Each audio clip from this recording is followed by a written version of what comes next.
কে আছো বাঁচাও, গাড়িটা বার করো, আমাকে বাঁচাও, বার করো, আমার সংসার আছে। হ্যাঁ, লোকটা মনে হয় গাড়ির নিচে আছে, তাড়াতাড়ি কি দেখতে হবে। আরে দাদা দাদা দাদা, তুমি ঠিক আছো? হাতটা দাও, দেখি বার করতে পারি কি।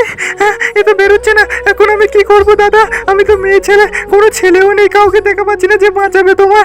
দেখি কাউকে ডেকে আনি। কে আছো? আরে এখানে ধোঁয়া বেরোচ্ছে, মনে হয় অ্যাক্সিডেন্ট হচ্ছে। হোক কি বাবা, লোকের কাজ। কেউ আছো?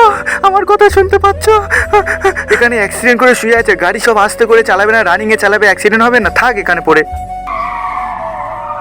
দাদা দাদা, গাড়ি থামো দাদা, ওখানে একটা লোক আমার গাড়ির নিচে পড়ে খুব রক্তাক্ত মুখ হয়ে আছে, চলো বাঁচা। যত সব মেয়ে ছেলে গাড়ি চালাতে পারবে না, গাড়ি নিয়ে রাস্তা বেরো করো, হটো এখান থেকে, হটো। দাদা, লোকটা অনেক গরিব ঘরের লোক, ও ইনকাম করে খেতে পারবে না, চলো ওকে বার করবে, দাঁড়াও না। আরে দাদা দাদা দাদা দাদা, দাঁড়াও প্লিজ, তোমার দুটো পায়ে পড়ছি, দাঁড়াও। আরে মেয়েটা এইভাবে গাড়ির সামনে কাজ কেন? আরে ও বোন, তোমার কি হয়েছে? গাড়ির সামনে এইভাবে বসেছো কেন? হ্যাঁ, কি হয়েছে বলো। দাদা, আমি ওখানে একটা অ্যাক্সিডেন্ট করে ফেলেছি, লোকটাকে বাঁচাবে, চলো না, ওই তো ওখানে গাড়ি পড়ে কি আছে। বলছো? ওখানে তাড়াতাড়ি চলো, লোকটা ঠিক আছে তো? আরে দাদা দাদা, তুমি ঠিক আছো?